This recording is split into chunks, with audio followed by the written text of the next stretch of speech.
Now, just insider tip if you want to have lunch now, there's a long queue outside, so you better stay here for the next 25 minutes because you can sit down here casually instead of just waiting.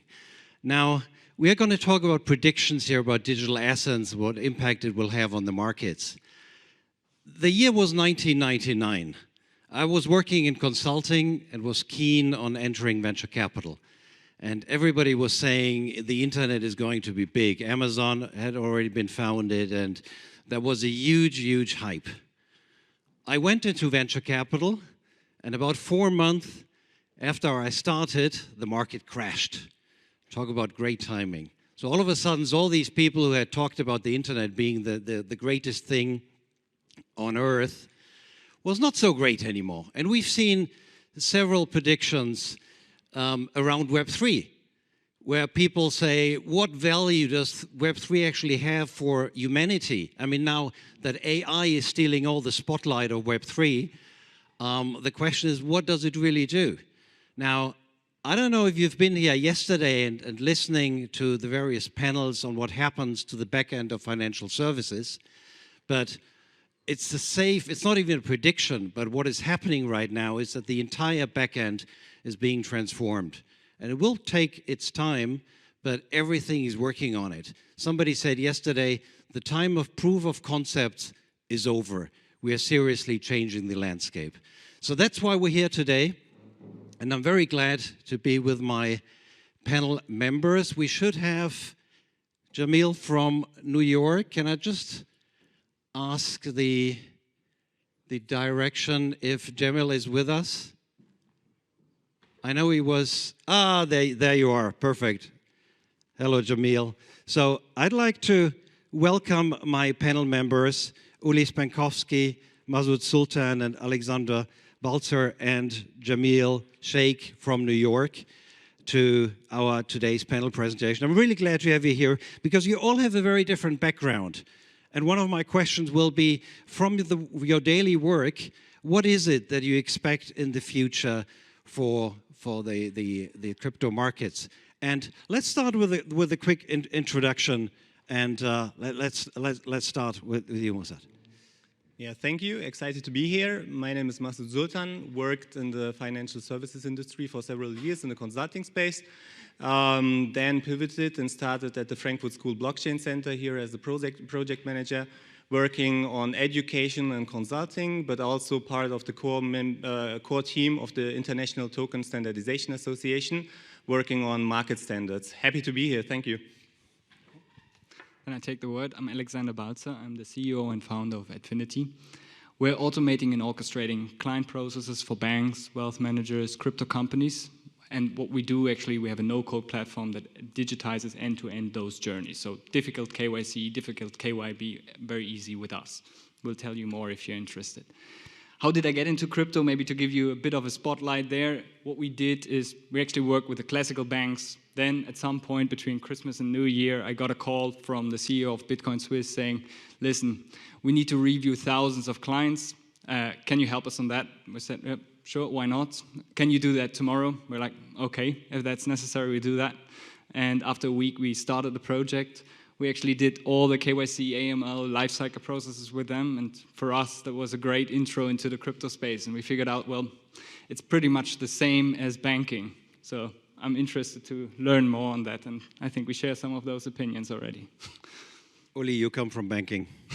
Well, not pure banking, but rather exchange. Yeah, I'm Ulli. I'm CDO of Börse Stuttgart Group. We at Börse Stuttgart have a complete institutional-grade infrastructure for brokerage, trading, and custody of crypto and digital assets. We've been building that up already since 2018. I think amongst the traditional financial players, so we are a 160-year-old exchange group. I guess we were among the first that entered into crypto, that entered into digital assets, and really, well, set up business models that took quite a significant market share. And yeah, well, now we are all about, you know, the change that's currently going on, or might not call it change, but crypto is already a little bit outdated. Now comes DeFi, tokenization, tokenization of assets of all kind. Basically, I thought that would happen 3 years ago. It still didn't happen. So let's see what the future brings, and this is what we do and spend our time with. Thanks, Ulli. Jamiel, thanks very much for getting up early tomorrow and joining us from New York. I know you wanted to be here live in person. Thanks anyway for joining us. You're wearing many hats. Could you explain some of them to us? Sure. And yes, I apologize for not being there. I wish I was. I was there last year. I got prevented by a last-minute ear infection, so I couldn't fly. But I do a couple of different things. I run 3 organizations. One's called Chain House. We do digital asset advisory. The second is Instamint, which is enterprise token management platform.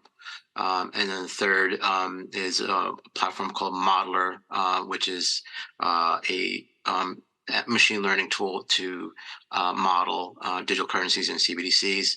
And I also run something called CBDC Think Tank. We engage with central banks around CBDC advisory. So those are the initiatives I run. I run a very large blockchain. It's actually the largest blockchain community in New York City. Locally, we're about 40,000 people here. I also teach at a couple of different universities, including Columbia and Zicklin, and ZIBS in China. I'm writing a couple of books. I finished writing a book a couple of years ago on the Corda blockchain. Just wrapped up a chapter in an NFT book for Cambridge Press, and writing a DeFi book for Columbia Press that'll come out later this year. And so I've been in banking for 20 plus years, worked for like JP, Lehman, and also have a technical background. Okay, thanks very much. Maybe if we could start in New York. You said you're writing a lot of books. What book will you write in 2040 about the history of crypto assets? What will the title be? We finally did it. Maybe that might be the title.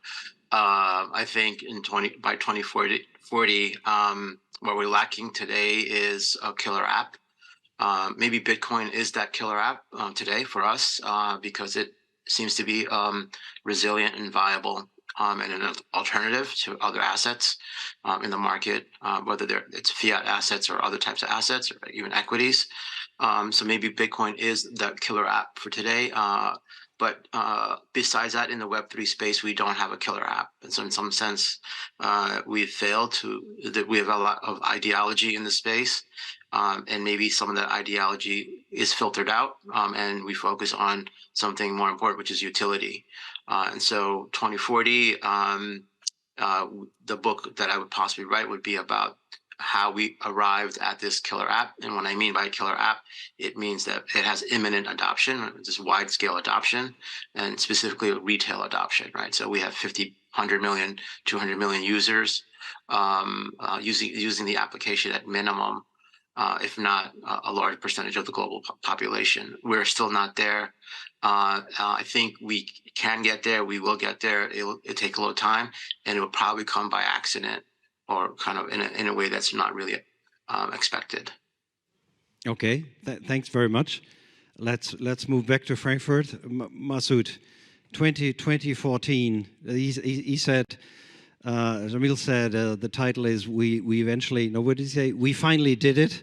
What will your title be? Well, I start a little bit different. So I think the beauty in this field is that it is quite unpredictable. So if we think back 5 or 6 years ago, who would have thought of those innovations that happened? So DeFi, automated market makers, liquidity pools and stuff like that. 5 or 6 years ago, everyone talked about enterprise blockchain solutions. But what we have seen was completely different. So moving forward, I think the way innovation works is that it is in general quite unpredictable. And moving forward, I think we will see a lot of solutions and an ecosystem that we don't think of at the moment. But of course, I have some assumptions, and I think in 20 or 30 years, we will live in a completely tokenized economy. in an economy where everyone can co-own things, can contribute to things because everything is open source. And the way we handle data will be completely different. So completely different to what we know right now because of zero knowledge proofs, because of blockchain solutions and injected AI into the blockchain and smart contracts. And what I think is in 20 or 30 years, the way we interact with Web3 will be completely natural and will be integrated in our day-to-day lives. And traditional financial institutions will be also different to what we know right now. So what I've seen in the last few years in the consulting space is that banks have understood that the core banking services that they provide are not sustainable. And that's why a lot of major financial institutions are changing the strategies into the direction of being a technology company. And the journey into the direction of blockchain will incentivize this even more, I guess. And that's why I think the core banking products like lending, borrowing, and those services will be done in a completely decentralized way, while the banks, the traditional banks, will be the infrastructure providers, offering wallet as a service or tokenization as a service. So that would be my assumption. Happy to hear about your thoughts. Thanks very much. If you could just hold the microphone close to your mouth, because it's easier for our audience to understand. Thanks a lot, Masud. So while I agree with many of the things that have been said, I think one of the key aspects that I find, and that has been seen also already starting now, is the players will converge to become more closer to banks. While infrastructure can also move much more into the space that you've mentioned, what I'm seeing is that the players that actually get the money, they get the attention, that are the ones that are also being heavily regulated. And I think that's also something that I got as a feedback from many of the players in Switzerland, that they have been able in this recent crisis to win a lot of assets. And I think that will also be the strength of the future. If you are well regulated, then this can be your way to gain a lot of traction. Thank you. Ulli, you are working at Börse Stuttgart Digital, so you know a lot about their systems. Banking systems, you mean? Yeah, but can incumbent players change as quickly as they would need to change? Or will they be replaced? I think every company can change. The question is there a need to change? And how, let's say, urgent is it to really have to change? But maybe also going back to what you guys were saying, let me put it this way, I'm not so confident anymore. I mean, 2040 is quite some time, right? When we started doing our tokenization business, crypto business in 2017, 2018, I said, 2020, we will trade everything tokenized. Real estate, art, Ferraris, everything we want to put into our portfolio will be there. And I love diversification, so it's actually a cool thing for everybody. Now, we have 2023, and we mainly trade crypto, Bitcoin, Ethereum, Ether. That's it, right? So I think the adoption path, I mean, looking at 2040, could be a time range where this could be possible. But I think one very important part that you brought up is regulation, and what kind of the regulatory framework will allow us to do, and is also, let's say, good that we have it, that it won't allow everything. I mean, the picture that you were painting, I like it very much, and I think it will be much more of a subliminal use of tokens in our daily business. But I think we also have to be quite cautious of what's possible and what's not possible. So doing everything on tokens and having tokens reigning our world, so to say, I'm not sure technically, yes, but then if you go to data protection, if you go to regulation, KYC, AML, that type of things, I think they play a very important role, which then also will have a hard implication on business cases. And yeah, the question really is, will we be having a completely tokenized world? And right now, I'd say I doubt it. The thing with technical adoption is it does take a long time, and although the things are feasible, it doesn't mean they are done. I mean, I think you mentioned the 97% non-cash use in Norway. Well, in Germany, it's definitely different. There are people who are only now starting using credit cards. There are still people who are taking their Überweisungsbeleg, their paper transfer notice to a bank. There are still people without mobile phones or that are not using apps. And I noticed, and having seen several industrial turnarounds from the PC to the internet to mobile to blockchain to AI, there's a group of people who jump on these new technologies very quickly, and there are others who are left out for 20 years. And Jamiel, I mean, you said it's you are skeptical. You're positive that in 2040 we might have finally done it, but you are still waiting for a killer app. Why is it a killer app? I mean, can't it be just several sensible use cases? So I think I agree with the last speaker. I do have significant doubts as well, and it's maybe a correction in my understanding of, in my perspective on the market. For example, I teach a course on blockchain and have really 30, 40 smart students, and I gave them a very simple assignment: write a 5-page paper, tokenize something, and tell me why. What's the value proposition? And they thought it was a simple assignment. Oh, I can write a 5-page paper. And I said, you can do it in teams if you want. 2 or 3 people just huddle up. And it's a semester. They struggled to find a value proposition around tokenization. Everybody stated the same thing, like, oh, liquidity and all of that. But it's specifically for the use case that you want to tokenize, things that you want to tokenize, real estate or rights or voting, whatever you want to tokenize, tangible or intangible things. Why would I use a token as opposed to doing things that I'm doing already? And let's just make it more efficient. And so they struggle with that. So I learned from them in many ways. Say this is potentially an issue, like why? So I tokenize real estate, and so I can fractionalize it, but you can do it anyway still. So I get global liquidity. Well, there's other ways to do that, right? So there is this concern, and I think it's a healthy concern, and it may bring about innovation that's needed, because I believe the space is too full of ideology. And I try to avoid all this ideology that Bitcoin's good, Bitcoin's bad, this is good, that's bad, and try to focus on utility and value proposition, and that is imminent and more immediate.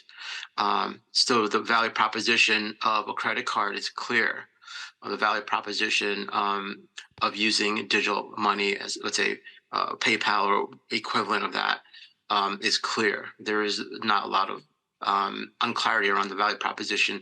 There's resistance in some quarters in the world to that, and that resistance is mainly, you can say it is bias. It's a biased resistance. They may not have a clear-cut reason. They don't trust banks and things like that. So whereas there's not a question of value proposition there. Here, I think in the blockchain world, we do have a question of what is the why? Why do I do this? Bank-to-bank type of tokens and trading, there's higher value proposition, but in the retail market for individuals, how do I get my next billion users? I think there's questions. And I also agree that the answer will come out of nowhere, much like AI. And AI may impact AI agents and autonomous agents require the ability to interact and trade, and may accelerate trade, and we end up maybe trading more things. These AI agents are trading more things, and we arrive at the blockchain being as a solution for AI agents, autonomous agents, to trade and keep track of records. It's their accounting system. The blockchain can be an accounting system, but this will be, I think, by and large, still unpredictable. Where innovation, by and large, overall in history has been always something that's been a surprise to the markets and been unanticipated. typically something that's somebody stumbled on and was lucky and the market supported it. Same thing like AMMs. So you know, a young kid create Uniswap, didn't really expect much, and boom, it opened up another world in the DeFi space. So I think that's going to occur, but I think we have some hard questions to face right now, and I think we will come around and arrive at a killer app. It's just going to take a little bit more time. And sentiments can change very quickly. I mean, half a year ago, if people would have mentioned that that would be a tool like ChatGPT, you wouldn't believe that. And the thing with artificial intelligence, for 50 years, everybody said it's just around the corner. Now let's see how the current hype will materialize and something good will comes out of it. But I asked my panel members to have very controversial discussions. We don't want four people here saying it's all going to be great. So Jamiel, you're saying you're more on the skeptical side today, saying not everything will be tokenized. Let's see, there's still this killer app. I still take away that you are curious to what the technology can do. Let's open up the panel to my Frankfurt colleagues here.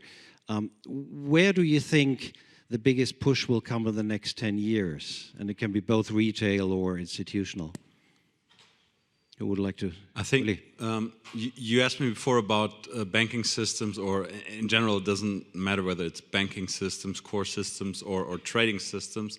I think the biggest need is always where you can be more efficient by using tokens or blockchain technology, and that also means where you can save costs. So if you look at international trading of securities, the settlement process is quite costly. This is why typically as a retailer or also as an institutional, you either have to face high costs, or as an institutional you really try to net out and only settle once in a while to not really have these high costs. So I think blockchain will be able to solve on a settlement process here or increase efficiencies here in that kind. And this is what I can also imagine, that in the near future, like the next 2 to 5 years, we will see a significant change within the financial system. Where I don't see it, to be fair and honest, in the next 5 years is us driving around with our cars, passing the parking garage, and automatically money is, being earned or transferred for whatever freaky use cases you could come up with. I mean, hypothetically, they're all nice and sound cool, but to be fair and honest, I think that's not the biggest need. And also, this can also be done by not using DLT. Ulli, we receive about 2,000 pitch decks every year, and although there are some really great founder teams and great ideas among them, there are many where you just scratch your head, as you said, and wonder, who on earth needs that? Now, we are often wrong, as we know that, but there are some crazy ideas that still need to materialize. Yeah, unfortunately for the discussion, I have to agree. But in any case, what I'm seeing is definitely what it enables is to come back to the table and discuss on some of those things as settlements between institutional parties. That definitely allows to start a discussion anew and have a new message to take and a new platform to take. And I think that's the strong point about using that. On the other side, I also agree, I think more on if we're talking more the consumer side, on the consumer side, it always gets hairy, it always gets messy. There's a lot of, you mentioned it, investor protection, there's always data protection questions. And these type of questions somebody needs to answer. And usually that only comes with expensive processes around it. So that's exactly what I have to face on a daily basis. So what you're saying, that on the institutional side, the path is clear. That's also what Ulli has been saying, that there will be, technology will adapt, and the use of blockchain could find a sensible use case in the institutional. In the short-term feature, yeah. And there maybe also going in the direction of Jamiel, there needs to be a couple of tries on the end client side, on the consumer side, to actually come up with that case that makes sense. Maybe it's also because Web3 is not so visible. I mean, it's more in the back end than the front end. Internet and AI is all about front end. well, AI is both, which makes it difficult. Masud, you're also working at ITSA. Right. What are some of your findings with regards of where the path will take us over the next 20 years? So picking up what you both have said, or you three, picking up what you both or you three have said, completely agree that in the short term, I also don't see those use cases popping up. But there's a quote from Naval Ravikant that I really like, and it says, the world was not built by pessimists. So I'm quite optimistic about some developments that will take part in the future. And so while agreeing that regulations will slow down innovation, and especially companies in the crypto space will be scrutinized a little bit more, especially in the short term, what we have seen in the past is that as soon as regulations come up, like for example the MiCA regulations coming in the next year, 2 or 3 years later we are seeing a lot of institutions and companies and applications popping up. So that's why I think on the one hand we will see tremendous adoption from an institutional side in the next 5 years. And another thing that was mentioned that I want to pick up was the AI thing. And I see no world without blockchain, no AI world without blockchain. And I want to bring a simple example. Maybe some of you have seen the picture of the Pope with a down jacket.